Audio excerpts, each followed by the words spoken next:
Well, good day again.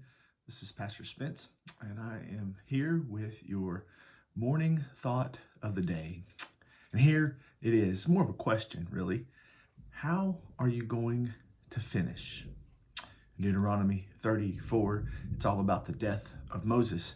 And it tells us there in verse 5, it says, "So Moses, the servant of the Lord, died there in the land of Moab, according to the word of the Lord. And he buried him in the valley of the land of Moab, opposite Beth Peor. And no one knows the place of his burial to this day." But verse 7 is what I want you to hear, especially. It says, "Moses was 120 years old when he died, and his eye was undimmed, and his vigor unabated."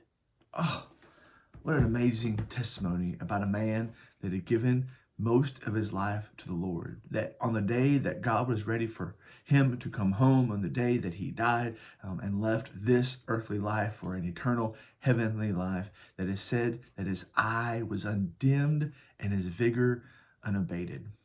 I don't know about you, but I have a history of being able to start well, but sometimes finishing well is a greater struggle. We all know of people that talk about retirement. Maybe you are sitting here in a position of retirement. We talk about what are we going to do at the end of our life. But Moses is sitting here in his testimony that he finished at the height of his service to the Lord. He finished not decrepit, not broke down, not in frustration or discouragement. He finished serving well.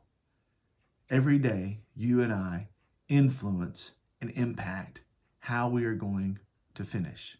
The way we discipline our bodies, the way we care for ourselves, or even just the way that we care for our souls and the spiritual disciplines we take on every single day. We are living today how we are going to finish tomorrow. So I come back to my original question to just ask you, how are you going to finish? You may say, "Well, Spence, that's a question that I'm going to ask later on in my life." Well, you don't know when your day is done. You don't know when this life for you is over. Here in Deuteronomy 34, Moses didn't have that day marked on the calendar. God said, "Come up here to Mount Nebo." Moses came up. God showed him the land that he was going to give to the nation of Israel and under the leadership of Joshua. And then it says that Moses died there on the mountain and God buried him.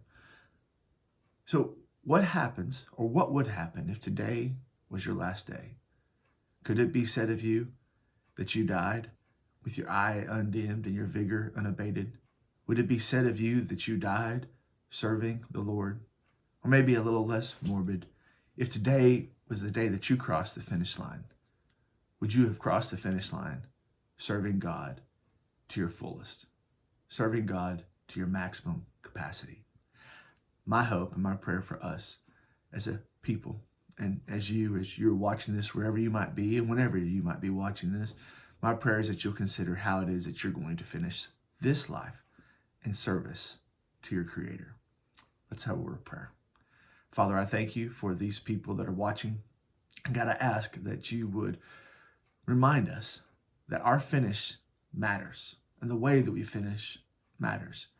And God, if there be someone listening or watching this that knows that they are not serving, they are not working, they are not heading in the direction that you would have them to go, God, I pray that your conviction would fall upon them and that, God, they would make changes in their life today so they might finish well tomorrow. God, I pray for our disciplines, our physical disciplines, our spiritual disciplines. And God, I pray that we might be a people that are headed in a direction to finish well in faithfulness and obedience to you. God, thank you for them. God, I ask that you would bless them. And God, give us favor and guidance and direction today. And I ask all these things in your Son's name. Amen. I love you. I'm praying for you. I'm here whenever you need. Just please feel free to reach out or contact me, and I'll do whatever I can to serve you as your pastor in these days that we are in. God bless.